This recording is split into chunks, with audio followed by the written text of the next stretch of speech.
Thanks for logging on to myfoxhurricane.com. So Colorado State put out their updated forecast numbers. They're always updating those numbers. They do it before the season starts. They do it just as the season's beginning, and partway through they update those numbers once again. And so beginning of the season, you see those numbers there holding right at that 17 named storms, 9 of those becoming hurricanes and 4 major hurricanes. Now we've had this quiet start to the season. Of course, that's not completely unusual to have quiet starts to the season, but Colorado State noting some things, some strong wind shear across the Caribbean. They've been noticing very strong wind shear, even stronger than what was forecasted, and it continues to persist.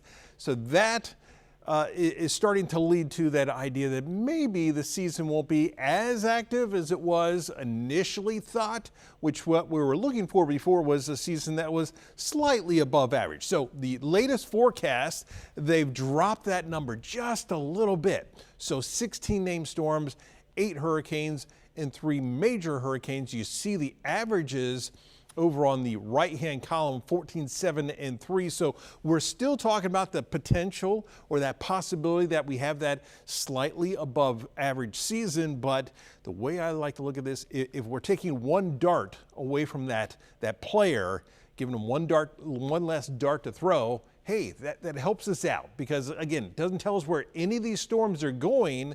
But if we have fewer storms, that is fewer chances for a storm to affect us. Do we prepare any differently here in Florida? No, we prepare exactly the same, because it still only takes that one storm to make for a very bad season. But at least it's a bit of good news, because we're at least talking about that idea that maybe we have some things in our favor, that stronger wind shear, which may tend to give us fewer storms, and also it could end up giving us weaker storms if that continues to persist and be an issue. We've seen the very strong winds.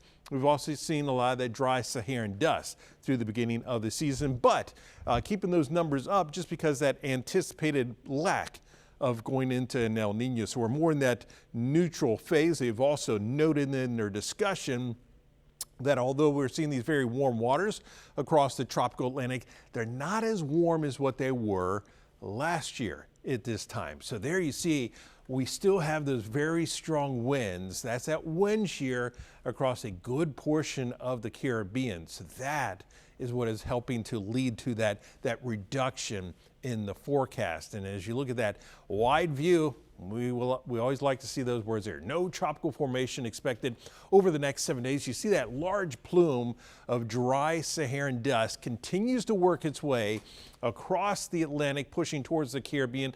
And notice as we head into this weekend, moving into the central and the western Caribbean, portions of South Florida will likely be dealing with some of that as well. So when you have this moving through, that also limits the atmosphere's ability to really produce much in the way of any tropical systems or really any tropical waves. So that's going to be a limiting factor as we go through this week. And in fact, as you look at that long-range outlook, looking through the 15th, you're seeing that large area of dry air across the Caribbean, extending over the Yucatan and into Mexico as well. So at least for now, things are continuing to look pretty quiet across the tropical Atlantic, and we'll keep you updated right here on myfoxhurricane.com.